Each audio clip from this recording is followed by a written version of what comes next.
उत्तराखंड की तीरथ सरकार का बड़ा फैसला, उपनल के 2 लाख कर्मचारियों को दी राहत, अभी न जाएगी नौकरी।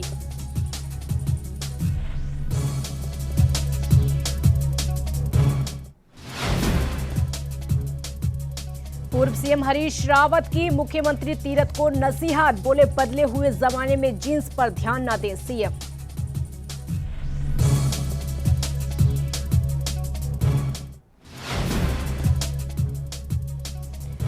नशा तस्करों पर सख्त हुई उत्तराखंड पुलिस, विकासनगर में पुलिस ने अफीम के साथ 3 शातिर तस्करों को किया गिरफ्तार।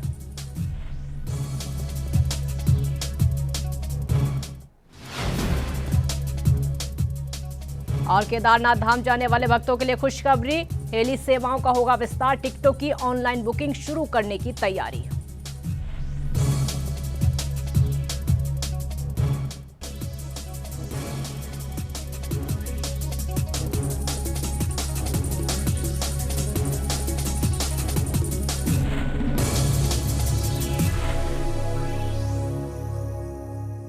नमस्कार, आप लोग उत्तराखंड देख रहे हैं और मैं हूं आपके साथ काजल ठाकुर। तीरथ सरकार ने त्रिवेंद्र सरकार का एक और फैसला पलटते हुए विभाग में सेवाएं दे रहे 2 लाख से ज्यादा उपनल कर्मियों को बड़ी राहत दी है। सैनिक कल्याण मंत्री गणेश जोशी ने पोर्टफोलियो मिलते ही एक्शन लेना अब शुरू कर दिया है।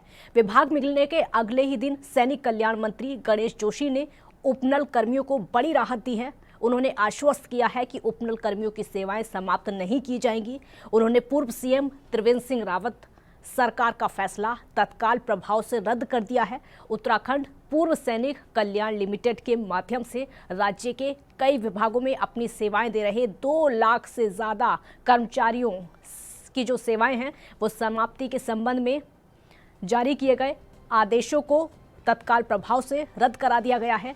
विभागीय अधिकारियों के साथ मीटिंग करके सैनिक कल्याण मंत्री ने इस संबंध में जारी किए गए, जिस पर उपनल द्वारा आदेश भी जारी कर दिया गया। और आपको ये भी याद दिला दें कि लंबे समय से अपनी कई मांगों को लेकर हड़ताल कर रहे उपनल कर्मियों की सेवा समाप्ति किए जाने के आदेश जारी कर दिए गए थे, जिसे नवनियुक्त सैनिक कल्याण मंत्री गणेश जोशी ने तत्काल प्रभाव से संज्ञान लेते हुए उपनल कार्मिकों की सेवा पर तलवार बनकर लटक रहे इन सभी आदेशों को निरस्त करवा दिया है। जिस प्रकार नवनियुक्त कैबिनेट मंत्री की ओर से पर्सनल कार्मिकों के रोजगार को बचाने के लिए सीधा हस्तक्षेप का फैसला लिया गया है, उसी तरह जल्द ही उपनल कर्मियों की अन्य समस्याओं पर भी सकारात्मक फैसला लिया जाएगा।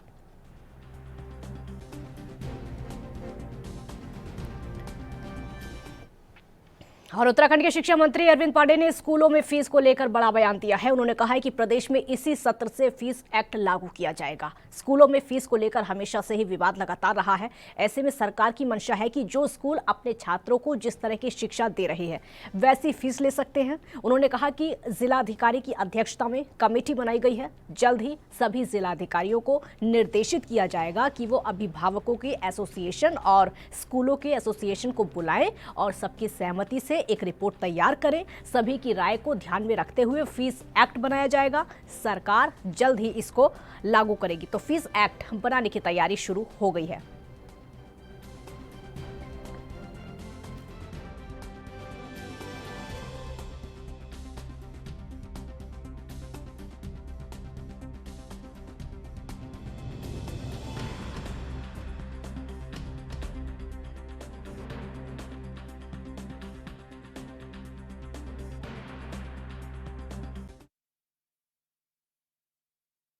में मधु भट्ट प्रदेश मंत्री जुड़ चुकी हैं। मधु जी, बहुत स्वागत है आपका एएनबी न्यूज पर।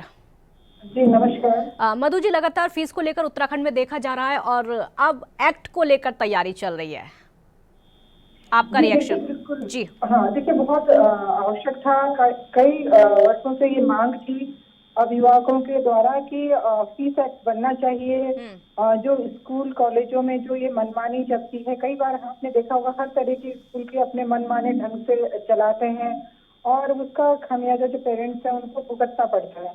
तो इसीलिए अगर हमारी क्योंकि अगर फीस एक्ट बनेगा, एक शिक्षा नीति के तहत काम होगा, तो निश्चित रूप से जो हमारे जो बच्चे हैं उनको एक अच्छी शिक्षा भी मिलेगी और सभी सर्वग्राही जो हम कहते हैं कि सबको शिक्षा समान स्तर से मिलनी चाहिए, उसमें भी एक बहुत बड़ा एक मील का पत्थर साबित होगी। तो मुझे लगता है कि हाँ, हमारी सरकार इस ओर काफी, क्योंकि कोरोना के कारण थोड़ा सा इसमें विलम्ब हुआ, लेकिन हमारी सरकार इसमें बिल्कुल कार्रवाई करने जा रही है, फीस एक्ट बनाने जा रही है। मधु जी, एक और आपसे सवाल लेना चाहूंगी और सवाल यही होगा कि उत्तराखंड में फीस को लेकर हमेशा से ही विवाद लगातार रहा है, लेकिन ये जो एक्ट की तैयारी अब हो रही है, किस तरीके से इसका फायदा छात्रों को मिल पाएगा, अभिभावकों को मिल पाएगा? देखिए, निश्चित रूप से इसका फायदा बिल्कुल अभिभावकों को मिलेगा, क्योंकि देखिए कई बार क्या होता है, कई हमारे जो बच्चे हैं वो वंचित रह जाते हैं उच्च शिक्षा से।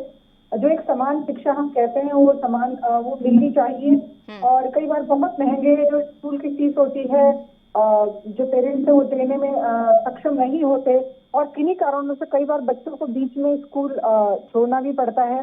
तो सारी समस्याएं फीस की, क्योंकि निरंतर बढ़ोतरी होती रहती है, तो कई प्रकार की समस्याएं समय समय पर आती रही है, और बहुत एक बड़ी मांग रही है हमेशा से। जो पेरेंट्स है वो हमेशा मांग करते रहे कि फीस एक्ट बनना चाहिए, ताकि उसमें मनमानी जो वसूली जो माँ बाप से की जाती है वो ना हो, और शिक्षा से कोई बच्चा वंचित ना हो, उसको अच्छी शिक्षा मिले, शिक्षा की गुणवत्ता पर जोर दिया जाए। तो हम बिल्कुल निश्चित रूप से उसी गुणवत्ता को बनाए रखने के लिए, और सबको शिक्षा मिले, और जो क्योंकि भेदभाव देखा गया है कई बार स्कूलों में, तो वो भी खत्म होगा एक फीस एक्ट के तहत। मुझे लगता है बहुत ही अच्छा ये आने वाले समय में हमारे सारे जो बच्चे हैं वो शिक्षा ग्रहण कर सकेंगे, और जो हमारे जो पेरेंट्स अभिभावक हैं उन पर भी जोर नहीं होगा। मधु जी, इसी को लेकर मीटिंग होगी, उसमें अभिभावक भी शामिल होंगे और स्कूल के जो प्रशासन है वो भी शामिल होंगे, उनकी सहमति होगी तभी इस एक्ट को लागू किया जा सकता है। क्या लगता है, अभिभावक इसके लिए कितने तैयार होंगे? जी देखिए, बिल्कुल अभिभावकों की तो ये मांग ही रही है, और उनको भी शायद किया जाएगा। दूसरे साथ में हमारा जो स्कूल का जो प्रणाली है जो चलता है, जिस प्रकार से स्कूल कई तरीके के स्कूल हैं हमारे पास, तो उन सारे स्कूलों का प्रबंधन किस प्रकार से हो, क्योंकि उनकी व्यवस्थाएं भी सुचारू रूप से ठीक से चलनी चाहिए। तो उनसे भी बात की जाएगी, और एक सर्वग्राही एक जो व्यवस्था है वो सबको साथ लेकर एक फीस एक्ट जब बनेगा, तो मुझे लगता है कि फिर उसमें किसी को भी किसी भी प्रकार की कोई आपत्ति नहीं होगी, क्योंकि पूर्व में देखा गया है कई बार अभिभावकों को आपत्ति हुई, कई बार जो स्कूल प्रबंधन है उनको आपत्ति हुई, तो इस कारण कभी लागू नहीं हो पाया। तो हम ये चाहते हैं कि हम सबकी उसमें सहमति हो, आम सहमति बने, और आम सहमति के आधार पर ये फीस एक्ट को लागू किया जाए। मधु जी, इसी सत्र से इसको लागू कर दिया जाएगा? कब से छात्रों को इसका फायदा मिलना शुरू हो जाएगा? क्या इसी सत्र से?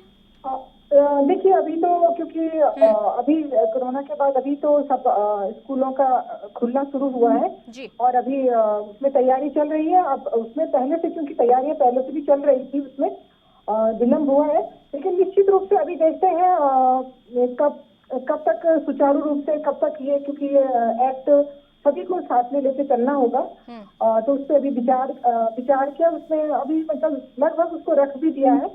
अब देखते हैं, अभी सरकार इसमें निर्णय लेगी। मधु जी, एक और बड़ा महत्वपूर्ण सवाल है, और सवाल ये है कि अब तीरथ सिंह रावत मुख्यमंत्री हैं, पहले त्रिवेंद्र सिंह रावत मुख्यमंत्री थे, हालांकि दोनों ही बीजेपी के ही थे। तो ये जो फैसला है एक्ट वाला, पहले की सरकार का या फिर अभी नई नवेली सरकार का? देखिए, मंत्री तो वही है, शिक्षा मंत्री आपने देखे होंगे। जी बिल्कुल, सीएम चेंज हो गए हैं। वही काफी समय से वो इस विषय पे उनके संज्ञान में ये विषय था। हाँ। वो इस पर काम भी कर रहे थे, तो इसमें कोई ऐसे बदलाव की कोई बात नहीं है, ठीक है।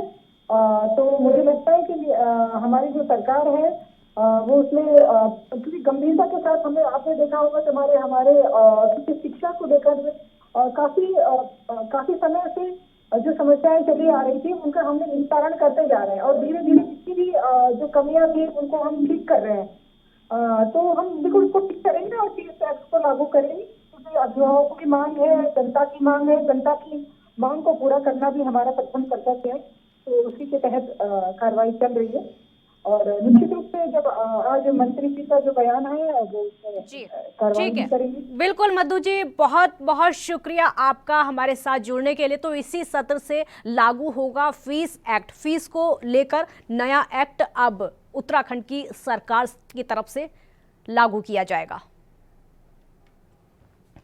उत्तराखंड के वर्तमान सीएम तीरथ सिंह रावत के फटी जींस वाले बयान पर सूबे के पूर्व सीएम हरीश रावत ने प्रतिक्रिया दी है, और साथ ही उन्होंने पीएम मोदी के बंगाल दौरे पर भी बयान दिया है। कि चीफ मिनिस्टर साहब को उत्तराखंड के विकास कार्यों और जन कल्याण के कामों पर फोकस करना चाहिए। कहाँ वो जीन्स पर, आज के फैशन पर ये पर टिप्पणी करने लगे। आज का बदला हुआ जमाना है और महिलाओं को इतनी स्वतंत्रता तो दीजिए कि वो अपनी पसंद के, जिसको वो अपनी शिष्टता के अनुकूल समझते हैं, उनको पहन सकें। आप उस पर टिप्पणी करने लगे, उस पर सीख देने लगे। कभी आप मोदी जी आपको राम दिखाई देते हैं, कभी कृष्ण दिखाई देते हैं, और अब आप ये जीन्स देखने लग गए कि कहाँ कटी है कहाँ फटी है। ये तो मैं समझता हूँ ठीक नहीं। उनको विकास देश में कहीं नहीं दिखाई दे रहा है, कहीं विकास नहीं किया, केवल बंगाल में उनको विकास दिखाई दे रहा है। उनको कुछ नहीं, उनको वोट और राजनीति दिखाई देती है। इसके अलावा माननीय प्रधानमंत्री को कुछ नहीं दिखाई देता। उत्तराखंड में 11 मार्च को शुरू हुए पहले शाही स्नान संपन्न होने के बाद कुंभ की तैयारियां और ज्यादा तेज हो गई हैं। 1 अप्रैल से विधिवत रूप से कुंभ मेले का आयोजन शुरू होने जा रहा है और इसको लेकर मेला प्रशासन द्वारा व्यापक तैयारियां की जा रही हैं। मेलाधिकारी दीपक रावत ने बैरागी कैंप पहुंचकर बैरागी अखाड़ों के प्रतिनिधियों के साथ वार्ता की और अधिकारियों को दिन रात एक करके काम करने को कहा। बैरागी कैंप में जितने भी काम हैं लगभग पूरे हो चुके हैं और जो बचे हुए हैं उनको पूरा करने के निर्देश भी दिए। तीनों अड़ियों के सम्मानित प्रतिनिधियों से बात हुई है, लैंड डेवलपमेंट को लेके, सुविधाओं को लेके और उनके मार्गदर्शन में किस प्रकार से व्यवस्था बनानी है, कैसे समन्वय बना रहे, क्योंकि बहुत भीड़ भाड़ होगी। इसलिए जो हमारे रास्ते हैं वो यथासंभव चौड़े होने चाहिए ताकि किसी भी प्रकार से, विशेषकर शाही के दौरान भीड़ नियंत्रण में कोई भी अगर भीड़ का दबाव बनता है तो थोड़ा बहुत फैलाव वहाँ पे रहे, जिससे कि कोई दुर्घटना ना हो रहा है। इनफैक्ट जो लैंड की मार्किंग है वो हमारी टीम यहाँ पे कर रही है। इसमें जो 2010 के रिकॉर्ड्स हमारे पास हैं वो हमारे पास उपलब्ध हैं और बातचीत करके उसको किया जाए। अप्रैल से विधिवत कुंभ मेले की शुरुआत हो जाएगी। उससे पहले लगातार तैयारियां जोरों से चल रही हैं। आपको ये भी बता दें कि मेला प्रशासन लगातार व्यापक तैयारियों में जुटा हुआ है। चाहे वो प्रशासनिक अधिकारी हो, वो वहां पर लगातार पहुंच रहे हो, या फिर मेला कुंभ के लिए भी अलग से अधिकारी नियुक्त किए गए हैं जिनको जिम्मेदारियां दी गई हैं ताकि वो समय से काम पूरा करवा सके। वो अधिकारी लगातार कुंभ मेले में पहुंच रहे हैं ताकि किसी भी तरह की कोई भी कमी ना रह सके, क्योंकि सिर्फ देश के ही नहीं बल्कि विदेशों में भी कुंभ मेला फेमस है, वहां से भी लोग पहुंचते हैं। लेकिन इस बार 1 अप्रैल से विधिवत रूप से ये कुंभ मेला शुरू हो जाएगा। उससे पहले जितनी भी तैयारियां हैं, कोरोना गाइडलाइंस को भी ध्यान में रखा जा रहा है। उन सभी गाइडलाइंस को ध्यान में रखते हुए अब कुंभ मेले की शुरुआत होगी। हालांकि काफी टाइम से इसकी तैयारियां चल रही हैं, कई महीनों का वक्त गुजर चुका है जब से कुंभ मेले की शुरुआत चल रही है। कई बार हवन यज्ञ हो चुके हैं, कई जो अखाड़ों के महामंडलेश्वर हैं वहीं पर पहुंचे हुए हैं, दूर दूर से आए हुए हैं, लगभग देश भर से आए हुए हैं कुंभ मेले में शामिल होने के लिए। और लगातार जो वहां पर अनुष्ठानों का आयोजन किया जाता है उनमें शामिल होते हैं दूर दूर से, अन्य राज्यों से भी जो महामंडलेश्वर हैं वो पहुंचते हैं, जो साधु संत हैं वो पहुंचते हैं ताकि मेले की शोभा को बढ़ाया जा सके, ताकि कुंभ मेले की शोभा को बढ़ाया जा सके। क्योंकि जिस तरीके का मुख्य रूप से यहाँ पर केंद्र बना रहता है, ठीक उसी तरीके की तैयारियां यहाँ पर देखने को मिलती हैं। तो कुंभ मेले की शुरुआत जो विधिवत रूप से होगी वो 1 अप्रैल से होगी। हालांकि अभी से लगातार अधिकारी पहुंच रहे हैं, किसी भी तरह की कोई कमी ना रह जाए, कोई लापरवाही ना बरती जाए, कोई कोताही ना बरती जाए, ताकि किसी को भी कोई नुकसान ना हो। क्योंकि इस बार का जो कुंभ मेला है अलग कई मायनों में है। अलग इसलिए भी है क्योंकि इस बार कोरोना काल है, तो उसका भी ध्यान रखना है और सिक्योरिटी का पुख्ता इंतजाम करना भी प्रशासन की जिम्मेदारी बनती है।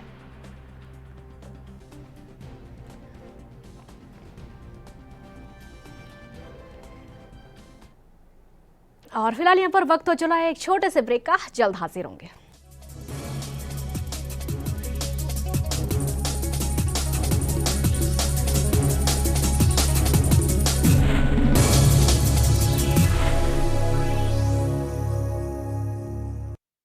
क्या आप दुबले पतले कमजोर हैं, आपकी सेहत नहीं बनती, भूख कम लगती है, वजन नहीं बढ़ता? दरअसल मेन बात खाना पीना खाना नहीं है, मेन बात है खाया पिया लगना। और अगर खाया पिया लगेगा ही नहीं तो सेहत बनेगी कैसे? इसलिए हमारी संस्था सन्यासी आयुर्वेदा ने एक ऐसी दवा बनाई है जो कि आपके पाचन तंत्र को, आपके लीवर सिस्टम को ठीक करने का काम करती है, ताकि आप जो भी खाएं उसका पूरे का पूरा निचोड़ आपके शरीर को लगे, आपकी भूख बढ़े, खाया पिया सही से लगे, नया खून बने, हड्डियों में जान आए, वजन बढ़े, ताकत बढ़े, चेहरे पर नूर आए और आप मोटे तगड़े खूबसूरत पर्सनैलिटी के मालिक बन जाएं। यह दवा पूरी तरह से आयुर्वेदिक होती है। इसका शरीर पर कोई भी साइड इफेक्ट, कोई भी नुकसान या दुष्प्रभाव नहीं होता। लड़के लड़कियां दोनों इसका इस्तेमाल कर सकते हैं और पहले 15 दिन के अंदर ही आपको इसका असर महसूस हो जाएगा। सिर्फ 650 रुपए की पूरे 1 महीने की दवा होती है और आप इसे घर बैठे 01145454545 पर फोन करके दवा मंगवा सकते हैं।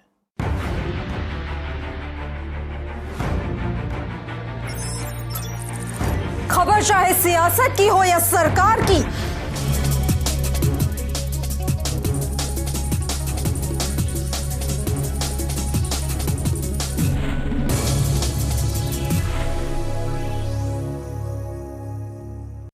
ब्रेक के बाद एक बार फिर स्वागत है आपका। हरिद्वार में आह्वान अखाड़े के संतों ने आज प्रशासन की व्यवस्था को लेकर कहा है कि यहाँ पर नीलधारा में हमारे अखाड़े के तंबू लगे हुए हैं, लेकिन ना तो यहाँ पर सड़कें बनी हुई हैं और ना ही किसी प्रकार के पानी का प्रबंध है, ना ही बिजली का प्रबंध है। बाहर के लोग इस नीलधारा में मलमूत्र त्याग देते हैं, जिसके कारण संत महात्मा बहुत दुखी हैं। वहाँ पर दिन रात बदबू आती रहती है, मलमूत्र से मक्खी मच्छर पैदा हो रहे हैं, बीमारी फैलने की आशंका लगातार बढ़ती जा रही है।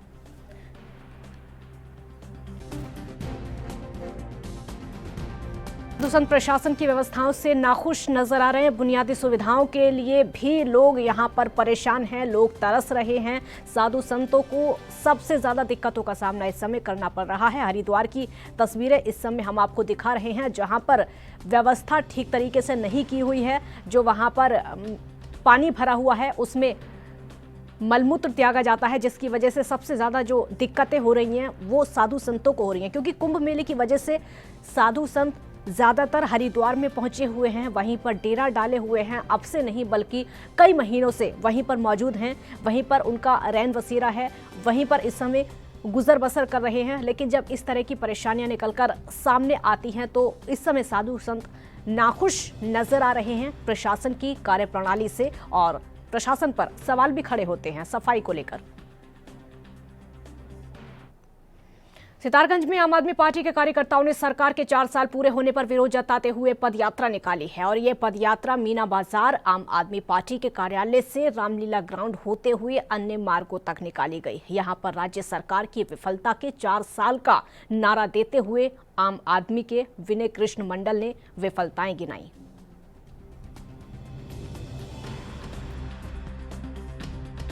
हमारे जनता के बर्बाद किया है, उसके विरोध में केवल मुख्यमंत्री तो ये बदल रहा है, लेकिन काम तो बदल नहीं रहा है, वही के वही है। 5 क्लास के स्कूल है, जिसमें 5 क्लास है उसमें 1 टीचर भर्ती है और 4 क्लास जो है फ्री में रहता है। इस तरीके से अस्पताल में तो कोई डॉक्टर है ही नहीं है, दीवार टूटे पड़े हैं, ऑक्सीजन की कोई व्यवस्था नहीं है। तो क्या मुख्यमंत्री बदलने से ये सब सही हो जाता है? इसीलिए ये भाजपा के जो 4 साल है काला कानून है, इसके खिलाफ हम लोग विरोध प्रदर्शन किया है कि जवाब दे भाजपा वाले कि हमारी जनता के टैक्स के पैसे से तुम सरकार चला रहे हो और तुम लूट रहे हो, जो जनता के कोई काम नहीं हो रहा है।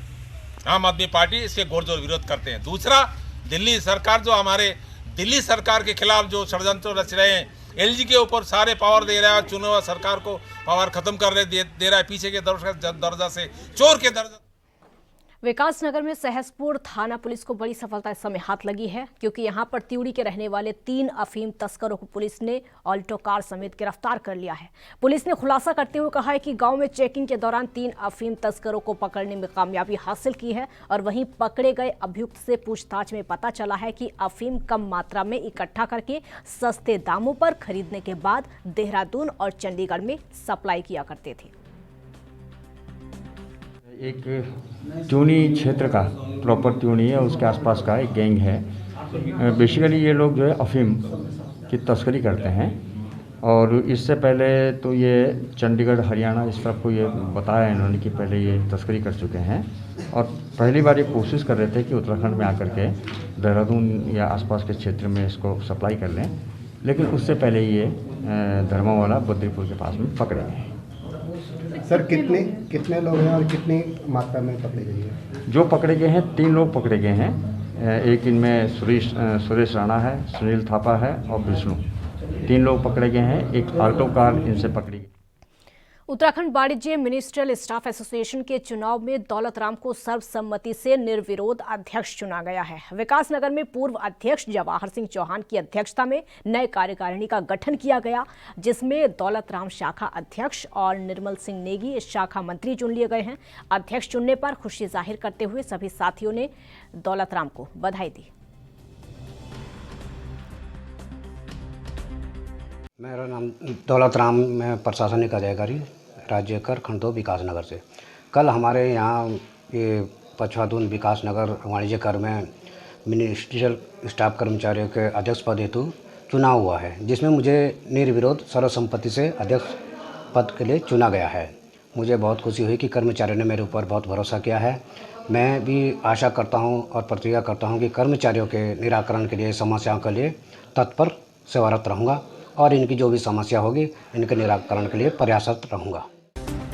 वाणिज्य कर मिनिस्ट्रियल एसोसिएशन का अध्यक्ष इनको चुना गया है, जिसके बाद उन्होंने अपनी जिम्मेदारी निभाते हुए सभी का धन्यवाद किया। और आपको ये भी बता दें कि दौलत राम ने वहां पर अपनी जिम्मेदारी निभाते हुए जितने भी उनके साथी वहां पर मौजूद थे, सभी ने उनको इस पद के लिए बधाई दी, शुभकामनाएं दी, क्योंकि वो एसोसिएशन के अध्यक्ष चुने गए हैं। वाणिज्य कर मिनिस्ट्रियल एसोसिएशन का चुनाव हुआ, उसके बाद उनको निर्विरोध चुना गया है। उन्होंने सभी का धन्यवाद करते हुए साफ तौर पर कहा है कि मैं अपनी जिम्मेदारी को बखूबी निभाऊंगा। जो जिम्मेदारी आज मुझे दी गई है इसका मैं बखूबी पालन करूंगा। हम आपको तस्वीरें भी लगातार दिखा रहे हैं, जितने भी साथी उनके वहां पर मौजूद थे, सभी पहले तो बधाई देने के लिए पहुंचे और उन सभी का अभिवादन करते हुए दौलत राम ने खुद कहा कि मुझे अध्यक्ष बनने का मौका दिया गया है, मैं इसको निभाऊंगा।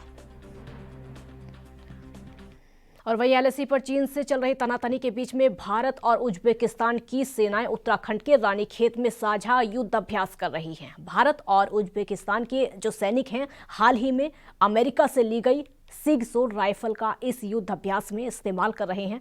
भारत ने हाल ही में अमेरिका से 1.44 लाख सिगसोर राइफल ली थी और इस युद्ध अभ्यास के दौरान दोनों देशों की सेनाएं यूएन के चार्टर के तरह लगातार पर्वतीय क्षेत्र के ग्रामीण और शहरी परिवेश में काउंटर टेररिज्म और काउंटर इंसर्जेंसी ऑपरेशन ड्रिल में हिस्सा ले रही हैं। और इसके लिए चौबटिया के एक काल्पनिक गांव में दोनों देशों ने वहां पर छिपे आतंकियों के लिए कॉर्डन एंड सर्च ऑपरेशन किया है।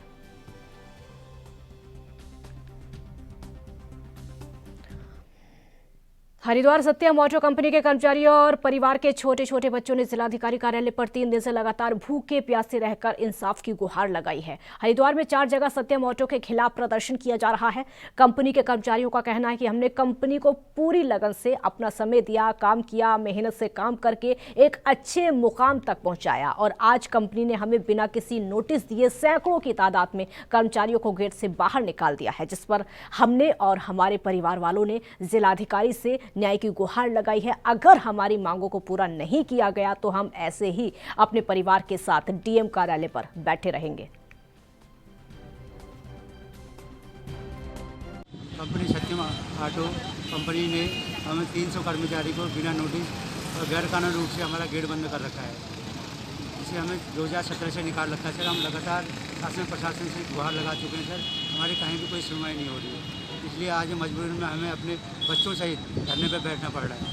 और हमारे शासन प्रशासन यही गुजारिश है, हमारी जो समस्या है इसका समाधान किया जाए और तत्काल हमारे गेट बंदी खोली जाए और हमें काम को वापस दिया जाए। शासन प्रशासन की तरफ से क्या आश्वासन मिला? शासन प्रशासन की तरफ से अभी तक आश्वासन मिलता आ रहा है कि हम करेंगे। जैसे अभी 4 सालों में तो कुछ हुआ नहीं है हमारे साथ। हम दर की हमारे बच्चे हम दर की ठोकरें खा रहे हैं सर, और हम भूखे मरने के कगार हैं। मेरे पति सत्यम ऑटो कंपनी में 10 साल से कार्यरत है, जिन्हें बिना कारण कंपनी से निकाल दिया गया है। आज हमारी स्थिति भूखमरी पे है। जिन बच्चों के हाथों में हमारी किताब होनी चाहिए थी, उन बच्चों के हाथों में आज ये तख्तियाँ आ चुकी हैं। क्या ऐसे में हमारी स्थिति होगी?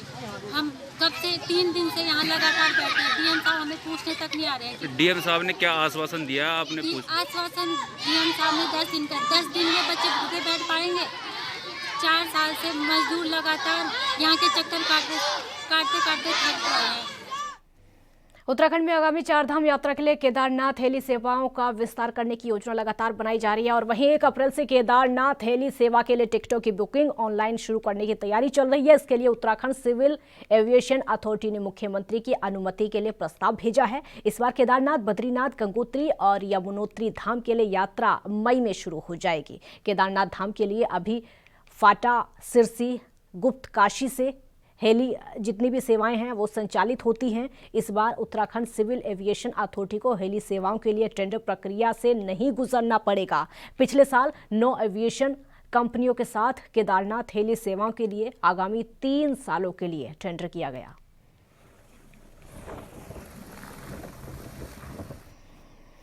आप लोग उत्तराखंड में फिलहाल इतना ही। आप देखते रहिए एनबी न्यूज़। नमस्कार।